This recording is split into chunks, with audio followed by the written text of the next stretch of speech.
इकडे यायला सांगायचं नीट जाते का दुनिया इकडे यायला सांग प्लीज प्लीज सांग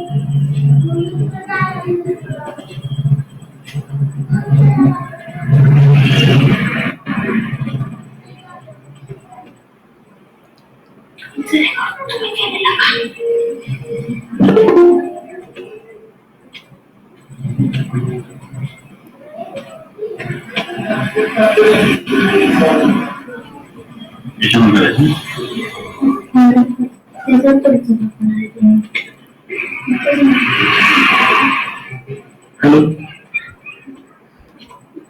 येस सर. त्यांना पण दिसत आहेत का?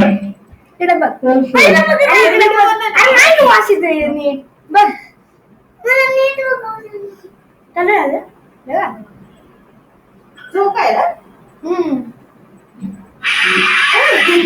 मला वाटलं असलं काय पुढे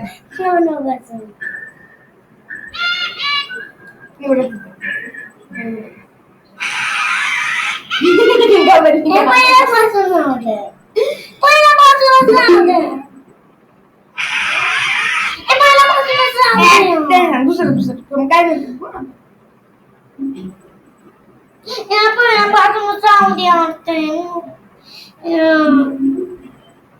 पहिल्यापासूनच राहून देते ऑनलाईन आपल्याला बघते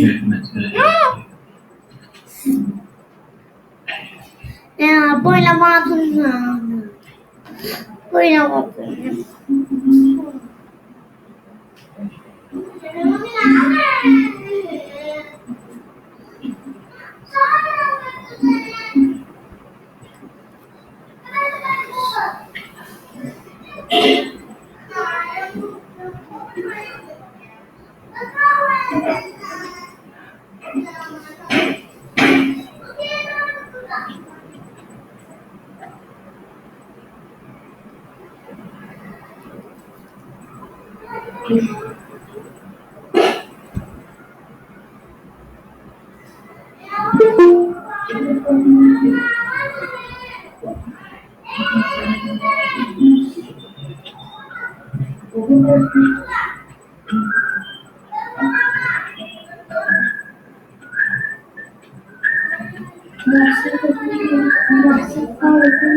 का केला आपला व्हिडिओ हे सगळं केलं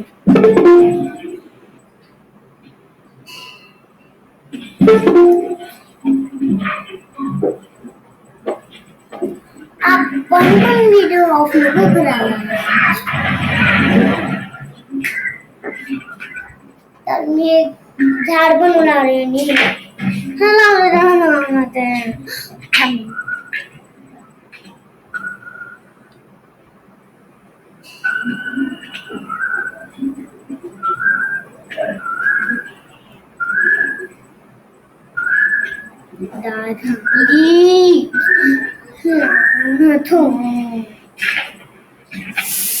माया है तू सूरज कितना में तू कितने में ओ आ आ आ आ भूताचा लावणार लय चांगला आहे भूताचा भूत दिनाय दिम Sita, the Lord nip, Lola Tambas, Lam Dum, Lam Dum, Lam Dum, Lam Dum, Lam Dum, Da da la da da.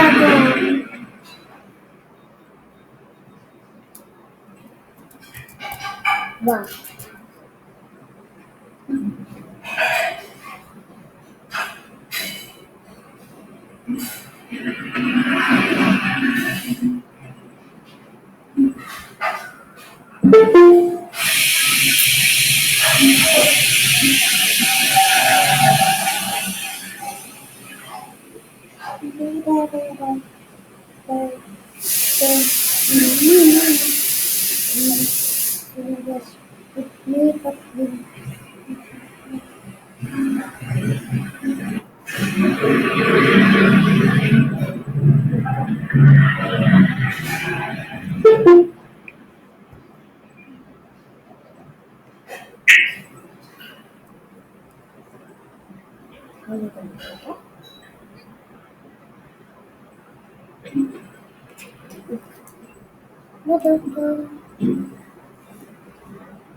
काय आला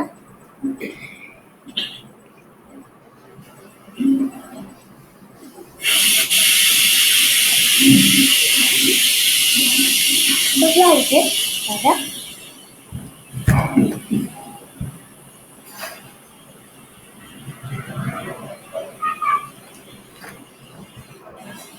कितनी कितनी उत्तम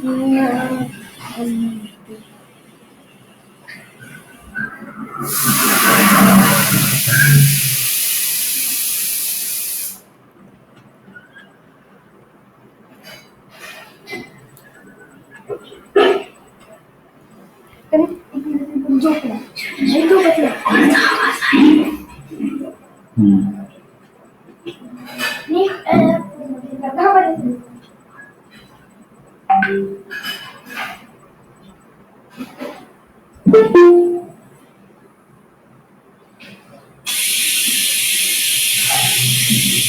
Good evening. Today we are going to see the second chapter, quadratic equation. Before starting second chapter, one sum is one sum has been given. First we will see that sum. After that, we will shift towards the second chapter, quadratic equation.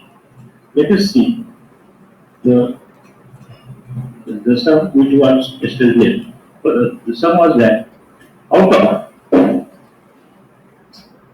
1900 kilometer, we shall travel some distance by bus and some by aeroplane. Bus travels with average speed of 60 km per hour and average speed of aeroplane is 700 km per hour. It takes 5 hours to complete the journey. Find the distance we shall travel by bus. This is sum. Now, this side,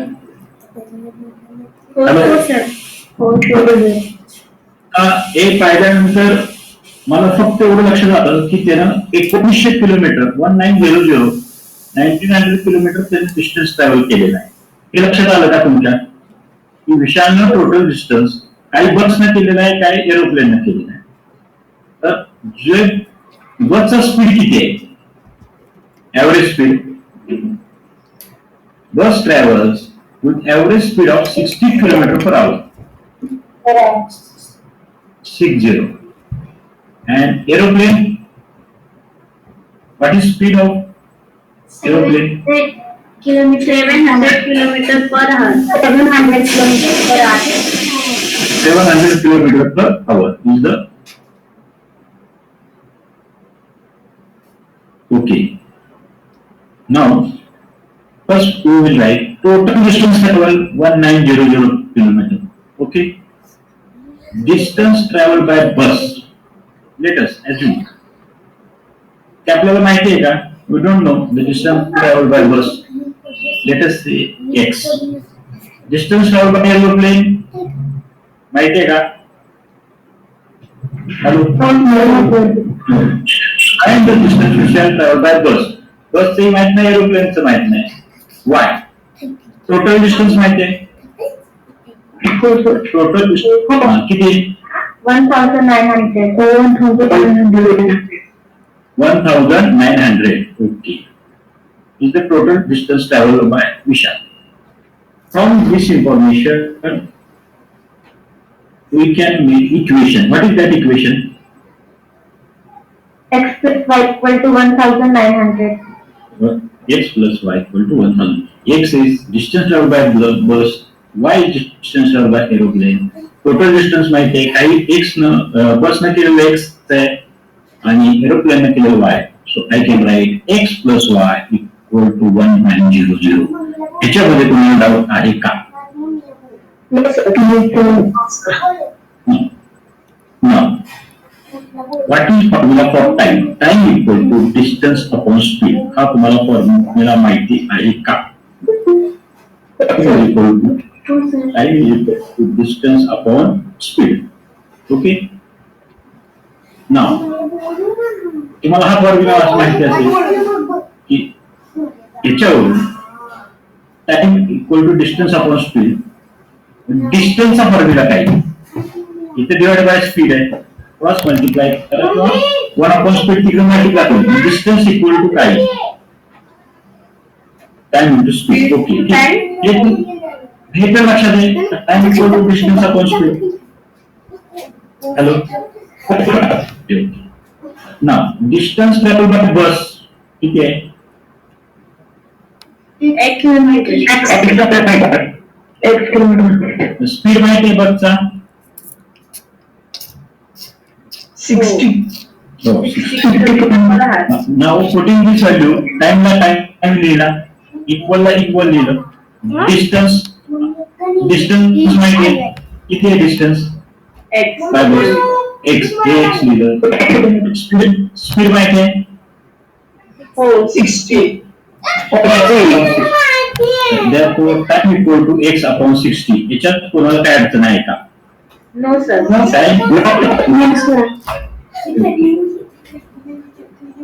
Time equal to x upon 60. हे झालं बसचं. Similarly, we can write about aeroplane. Aeroplane ला काय तेच copy करणार. Distance traveled by y. x च्या ठिकाणी काय येते? Y. X 60 च्या ऐवजी काय speed? 700. 700. Then time traveling by aeroplane will be distance y. Sorry. Therefore time equal to y upon 700. Okay. आता हे तुम्हाला टोटल टाइम माहिती आहे का? Let's see example. हो sir, 5 hours. It takes 5 hours to complete the journey. आता total time म्हणजे काय? Total time time by bus plus time by aeroplane. आज टोटल टाइम असणार. एक तर तो बस न गेला आणि एरोप्लेन न गेला, म्हणजे total time equal to time by bus plus time by aeroplane. याच्यात काही अडचण आहे का? Okay. Now tell me total time. I can write 5. Yes. 5 hours. Hello. Yes, sir. Then time by bus. Here I have written time by. See the cursor. X upon 60. Cursor दिसतोय का? हो sir. हाँ. हो sir. Time by airplane. Y upon 700. दिसतोय? हो sir. हाँ. Now, therefore, my equation will be 5 equal to x upon 60 plus y upon 700. Time by bus is x upon 60, time by airplane is y upon 700, and total time is 5. याच्यात आता कोणाला अडचण आहे का? Okay. Now, important part. What is your denominator of 5? What is denominator of x? चांगली. अगं मी असं लिहिलं एवढा मोठा बोल का? What is the answer of y? Now I have to addition plus I will equal the denominator, same the denominator. Now if this is 60, what I will do to 60 multiplied by 700. Simple. Try to करना 60 multiplied by 700. Similarly 700 ला किती multiply करावं लागेल मला? Hello 60 तर त्यामुळे काय होईल हा 60 पण जाईल आणि 700 पण निघून जाईल मल्टिप्लाय केल्यानंतर. मी काय करेल या दोघांचा प्रोडक्ट किती आहे 60 multiply 700 42. So multiplying both side by 42,000. थांबा आता तुमच्या लक्षात येईल 42,000 न का multiply. Okay 5 multiply 42,000 into x upon 60 हे बरोबर आहे का?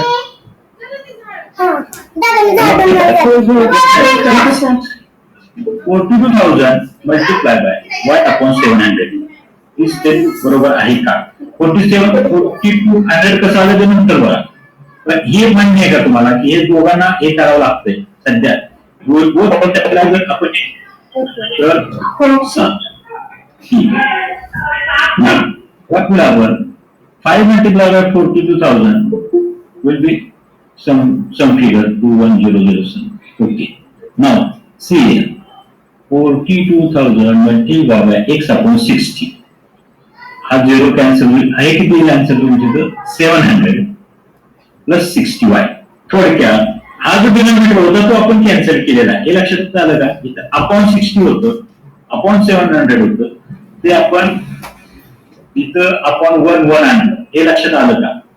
हॅलो आणि हे करण्यासाठी आपण काय केलं 42,000 कसं आलं तर याला किती मल्टिप्लाय करावे 700 याला किती 60 म्हणून 42,000. मग एका बाजूला 42 चालणार नाही लेफ्ट हँड साइडला पण 42,000 राईट हँड साइडला पण 42,000 म्हणून आता हे इक्वेशन आलं 2,10,000 equal to 700x plus 60y. हे याच्यापेक्षा सुटसुटीत आहे का x अपॉन 60 y अपॉन 700 ते तुम्ही सेम हो सर. नाव पहिल्यांदा अजून आपण आता रिड्यूस करू. हे फारच मोठं झालं.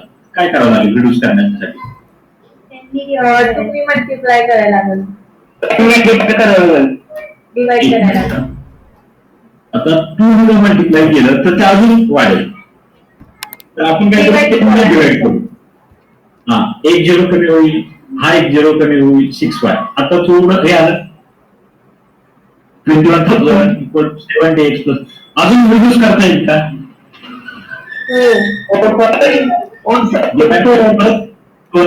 आता 10,500 equal to 35x plus 3y अजून रिड्यूस करता येईल का? हा किती डिवाइड करू 2 ने डिवाइड करायचं. हा मग आता मी 3 ला जर 2 ने डिवाइड केलं तर किती होईल का डिवाइड 3 ला? पॉईंट म्हणजे 3/2 म्हणजे हे आलं y अपॉन 700 सारखा परत डिनॉमिनेटर आला 35 ला पण होत नाही म्हणजे याचा आता मी थांबतो इथे. आता 2 ने डिवाइड होऊ शकत नाही 3 ने 35 ला होत नाही तर जर 36 असतं तर मात्र मी 3 ने डिवाइड केला असती याला पण भाग गेला असता. नाव हे इक्वेशन लक्षात आलं का? आता एकदम स्टार्टला झालं. पहिलं equation total distance x plus y equal to 1900 हे इक्वेशन लक्षात आहे का? टोटल डिस्टन्स हा ते लक्षात घ्या. आता हे इक्वेशन हेच मी लेफ्ट हँडला दिलं 35x plus 3y equal to 10,500 आणि पहिलं इक्वेशन काय होतं माझं x plus y equal to 1990 त्याला आम्ही 3 मल्टिप्लाय केलं काय येईल मग 3x plus 3y equal to 3 multiply by 1990 म्हणजेच काय हे झाले 5700 3x प्लस 3y. त्या दोन इक्वेशन कडे बघा इक्वेशन नंबर 2 इक्वेशन नंबर 3 याच्याकडे पाहिल्यानंतर काय वाटतं तुम्हाला 35x प्लस 3 एलिमिनेट होईल कारण की सबट्रॅक्ट केलं ना तर दोन्ही साइड निगेटिव्ह होतील म्हणजे बाजूला निगेटिव्ह होईल आणि ते त्यांच्यात पण कट होईल. हा 35x plus 3y equal to 10 0 5 0 0 3x plus 3y equal to 5 7 0 0 यातून हे मायनस करा म्हणजे काय 35x minus 3x plus 3y minus 3y equal to 10,500 minus 500 5,700 35 minus 3 32 y eliminate will equal to 4800 32x equal to 4800 इथपर्यंत समजलं का? No, sir. आता 32 multiply divide होईल therefore x equal to 4800 divided by 32 याच्यात काय अडचण आहे का? No. जर आता 32 चा येणार नाही ते टेबल आपल्याला तर 16 ला पहिले डिवाइड करू 16 टू ला 32 आणि 16 3 ला 48 x बरोबर 300/2 ही लक्षात आली स्टेप कोणती divided by 2 is that 16 चा टेबल माहिती आहे 16 चा what was sir? हा 16 टू ला 32 16 3 ला 48 इथे 32 आहे हो sir इथं पण रिपीट आहे हो हा म्हणजे 16 टू ला 32 16 3 ला 14 0 0 तशीच राहते ओके सर अनम्यूट करा बरं तुझं तर चालू आहे हॅलो आवाज डिस्टर्ब होतो कोण आहे प्रत्येकाने हे करा बोलताना फक्त चालू ठेवा आवाज येतोय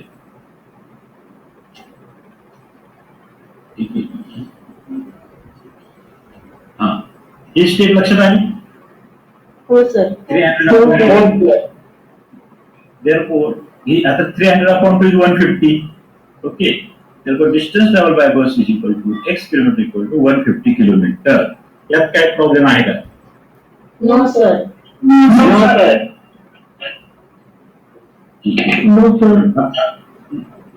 याच्यात अडचण आहे का फर्स्ट चॅप्टर मध्ये कोणाला काय? नाही, sir. नाही sir Let us move towards second chapter quadratic equation. आता ह्या चॅप्टर मध्ये आपण काय काय इंट्रोडक्शन बघणार नंतर काय बघणार आहे मेथड्स क्वाड्रॅटिक इक्वेशन 3 प्रकारे हे करू शकतो एक फॅक्टरायझेशन आहे दुसरी कंपोजिट स्क्वेअर आहे आणि तिसरा फॉर्म्युला आहे नंतर त्याचे जे रूट्स आहेत त्याचे नेचर काय असणार आहे रिअल इक्वल असणार आहे रिअल अँड अनइक्वल असणार आहे नॉट रिअल असणार आहे त्याच्यानंतर आपण काय बघणार आहोत relation between roots and coefficient application of quadratic equations okay okay हा आता पहिल्यांदा एक लक्षात घेऊ टाइप्स ऑफ पॉलिनॉमियल्स पहिल्यांदा एक टाइप्स लक्षात आले पाहिजे हा क्वाड्रॅटिक इक्वेशन कोणाला म्हणायचं हे पहिल्यांदा लक्षात आलं पाहिजे आता मी एक इक्वेशन घेतलं 5x + 9 हे दिसतंय तर 5x + 9 एकच मिनिट हो सर दिसतंय हा नंतर सेकंड इक्वेशन काय आहे की x² + 3x - 5 हे दिसलं हो.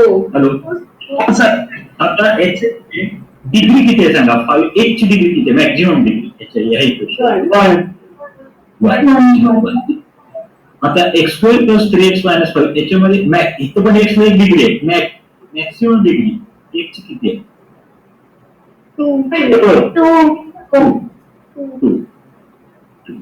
तर जर एक ची मॅक्सिमम डिग्री 1 असेल तर त्याला लिनियर म्हणायचं जो आपण चॅप्टर फर्स्ट तर तुम्हाला असं कुठं आढळलं x² आता आढळलंय का त्याच्यामध्ये पण x² ची टर्म आली होती का आता या चॅप्टर मध्ये x² सगळीकडे येणार आहे 2 हा 3x येईल तो नाही मॅक्सिमम मला x² येईल त्याला काय म्हणायचं quadratic if the degree of polynomial is 2 that is quadratic if the degree of polynomial is linear हे पहिल्यांदा समजलंय का लिनियर आणि क्वाड्रॅटिक मधला फरक हा रेड आहे 1 आणि 2 हे जर समजलं तर पुढचं सोपं जाईल पहिल्यांदा हे लक्षात यायला पाहिजे की हे इक्वेशन लिनियर आहे का क्वाड्रॅटिक आहे 1 असेल तर लिनियर 2 असेल तर क्वाड्रॅटिक नंतर आता त्याचा एक स्टँडर्ड फॉर्म आहे याचा कसा होता आपला x + dy + equal to 2 याच्यामध्ये होता ओके आता याच्यामध्ये हा स्टँडर्ड फॉर्म काय आहे याचा? The equation in a variables having 2 as the maximum index, किती 2 quadratic x square plus bx plus equal to 0 हा त्याचा स्टँडर्ड फॉर्म आहे. हे लक्षात आलं का? हॅलो, हो सर. आता मी एक हो इक्वेशन, सर. म्हणजे आता याच्यामध्ये ए बी सी हे रिअल नंबर असते, पण याच्यामध्ये कंडिशन अशी आहे A must not be equal to 0. हा जर ए 0 आला समजा तर काय होईल? मला आता काय अडचण Square काढता ए येणार. 0 आला, हा काय Square म्हणतो? त्याचं परत एकदा. काढता येणार नाही आपल्याला. नाही, हा 0 समजा हा एक इक्वेशन आहे, x square plus 3x minus 5, बरोबर. मी असं लिहिलं 0x square plus 3x minus 5, तर अडचण काय होईल? काहीच अडचण येणार नाही. हा हॅलो, बोला बोला बरोबर सांगता तुम्ही, सांगा ना. अडचण काहीच येणार नाही. बरं ठीक आहे. आता 0 मल्टिप्लाय बाय एक्स स्क्वेअर 0 लिहू का मी? नो सर, हॅलो, हा ते होत एक्स नाही. स्क्वेअरला 1 आहे. हा हॅलो, होऊ मी शकत. तर 1 एक्स स्क्वेअर आहे, हे मान्य आहे का तुम्हाला? 1 एक्स स्क्वेअर आहे. हो सर. हो सर. 0 लिहिलं, 0 एक्स स्क्वेअर, तर काय होईल? 0 मल्टिप्लाय बाय आपल्याला एक्स स्क्वेअर करता येणार नाही. स्क्वेअर करता येणार नाही, म्हणजे 0 मल्टिप्लाय बाय एक्स किती येईल? हा 0 येईल. म्हणजे इक्वेशन काय येईल? 3x minus 5. काय येईल? 3x minus 5. हे लक्षात येईल. हो सर. हा, मग हे लिनियर आहे का क्वाड्रेटिक होईल? 3x मायनस 5 आपण क्वाड्रेटिक बघतोय म्हणून ए हा 0 नसायला पाहिजे. हा बी 0 झाला तर चालेल, कारण की हा, ते चालेल, कारण ते मी-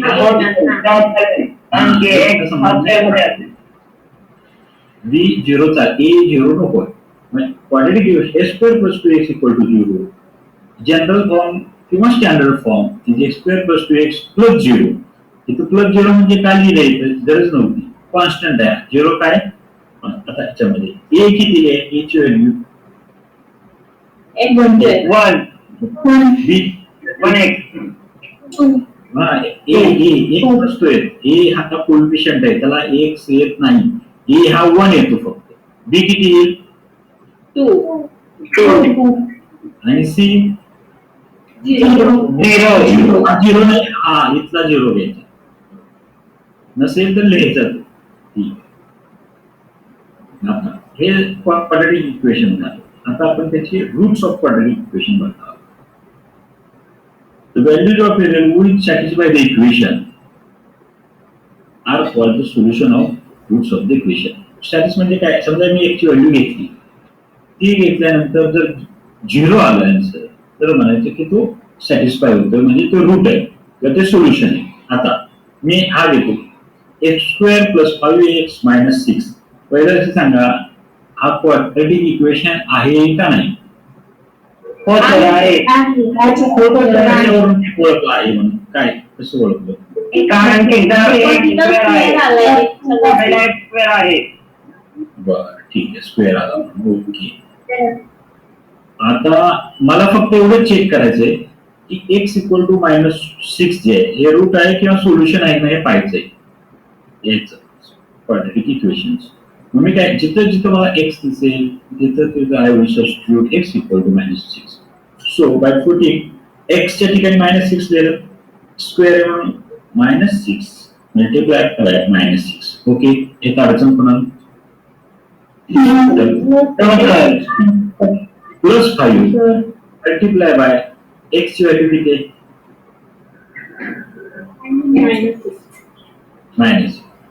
मायनस 6. हा मायनस 6 काय आहे? हा कॉन्स्टंटच आहे, हे लक्षात येते का? हा मायनस 6 कॉन्स्टंट आहे. ओके. आता मायनस 6 मल्टिप्लाय बाय मायनस 6 किती येईल आन्सर? 36. जेव्हा स्क्वेअर असतो तेव्हा ते आन्सर नेहमी पॉझिटिव्ह येते.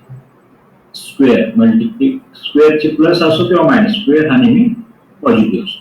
6 the 36 minus become plus. Now tell me, how you multiply by -6? What will be the answer? -30. minus 30. -30. Okay.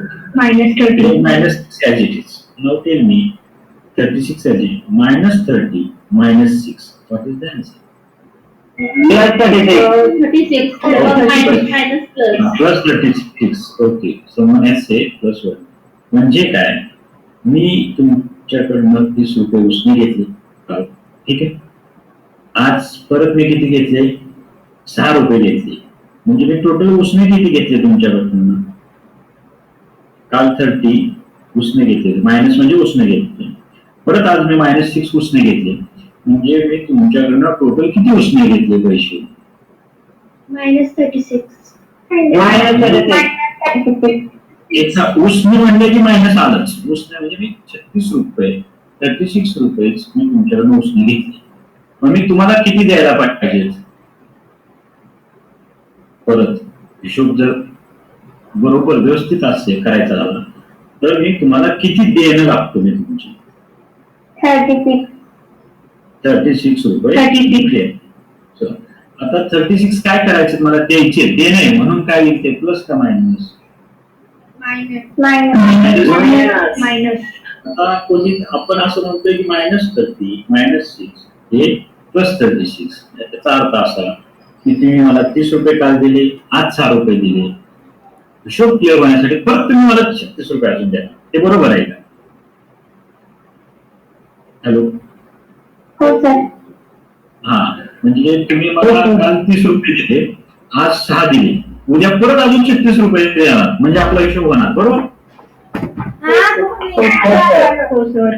अरे ती चांगली स्कीम आहे की तुम्ही काल मलाच देणार, आज पण मलाच देणार, उद्या पण मलाच देणार. No sir.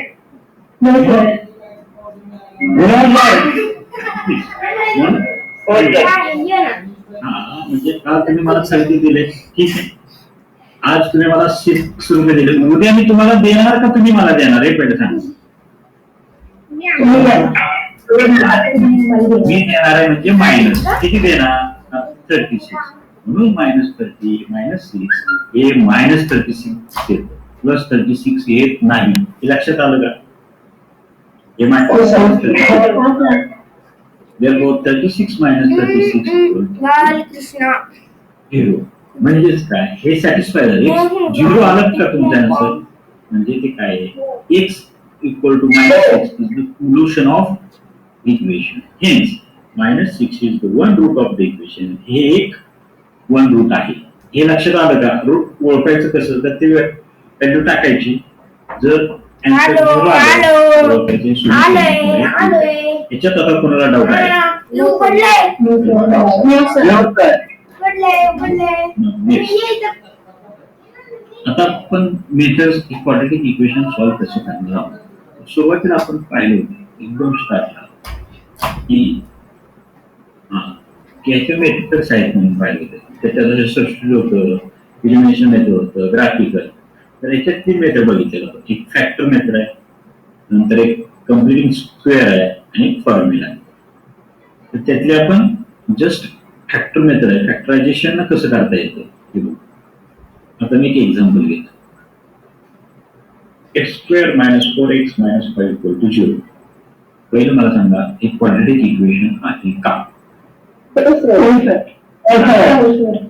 कसं ओळखलं तुम्ही क्वाड्रॅटिक इक्वेशन? कारण की x आहे. हा, इथं एक स्क्वेअर आहे. ओके. आता नीट लक्ष देणं आहे. याच्यात फॅक्टर जे पाडायचे असतात तर याचा कोएफिशियंट काय म्हणतोय मी? हे पहिल्यांदा स्टँडर्ड फॉर्म मध्ये ax² + bx + c = 0 आहे का त्या फॉर्म मध्ये? आता एक चा कोएफिशियंट किती आहे? 1. कॉन्स्टंट किती आहे? हॅलो.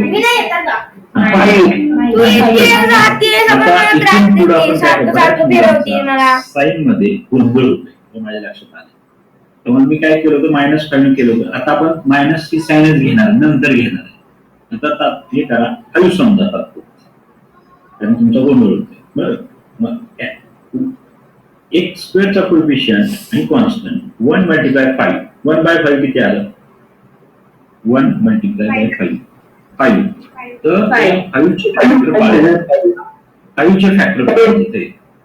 हे मल्टिप्लाय कोणाचे करायचं? याचा कोएफिशियंट 1 इंटू मायनस नका लिहू इंटू 5 इक्वल टू 5. म्हणजे आपल्याला 5चे फॅक्टर पाडायचे. आता 5चे फॅक्टर काय पडतात सांगा मला. 5 गुणा 5 into 1. बस, त्याच्या व्यतिरिक्त काही पडत नाही. बरं, आता मला ह्याचे सांगा 6 चे And 3 into 2. 3 into 2. अजून 6 into 1. बस 6 into 1 आणि 3 into 2. आता आपण 5 चे एवढेच पडले, 5 आणि 1. तर त्यांची कंडिशन अशी असते की हा जो आहे कॉन्स्टंट 1 आणि हा C -5, प्रोडक्ट त्याचा -5 आला पाहिजे. किती? गुणाकार किती? हा -5. आणि त्याची जी सम करणार आहे ह्या फॅक्टरची ती -4 आली पाहिजे. हे कळते का? हा त्याचा फॉर्म्युला आहे. हो सर. 1 होतं हे आम्हाला 9th ला. हा होतं 9th ला किंवा 8th ला. बर, ठीक आहे. मग याच्यानंतर 5 आणि 1 हे फॅक्टर आहे तुमची आणि याची सम -4 आली पाहिजे. आता तर तू माहितीस मला, आता कळालंय मला. तू सांगतो मी नाही उघडत. शकतो आणि -1 पण घेऊ शकतो.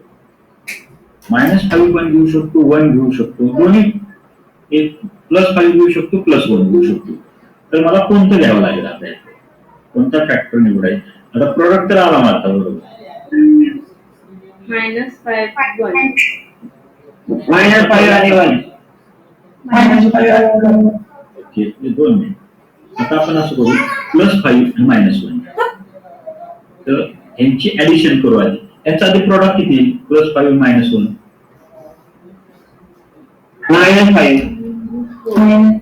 -5 आहे तो बरोबर आहे. -5. आता यांची ऍडिशन करा. +5 आणि -1 ची -4. -4.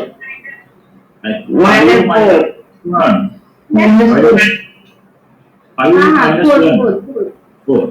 आता आपल्याला हवी आहे किती येते बघा. या इक्वेशन मध्ये किती हवी आहे? -4. -4. म्हणजे ते आपल्याला घेता येणार नाही. आता असं करू +5 +1 घेऊ. त्यांचा प्रोडक्ट किती? 6 +5 येणार. प्रोडक्ट म्हणजे मल्टिप्लिकेशन 5. 5. आपल्याला किती हवा आहे प्रोडक्ट? 4. म्हणजे ते पण घ्यायचं आहे. ठीक आहे, मग आपण असं करू -5 +1 घेऊ. ओके, -5 -5 प्रोडक्ट येणार. बरं, त्यांचे ऍडिशन करू. -5 +1 -4. -4. -5 +1 आहे का इथं -4? हो सर. 4 सर. म्हणजे आता आपलं एक लक्षात आलं की याचे फॅक्टर आपले -5 आणि +1 हे आहे. पुटिंग दी व्हॅल्यू एक्स ठेवायचा. फक्त -5 ला -5 ठेवायचा. ही जी म्हटली ना बी आहे ना, बी त्या ठिकाणी यायचं -5x + 1x. आता मला सांगा -5x + 1x किती?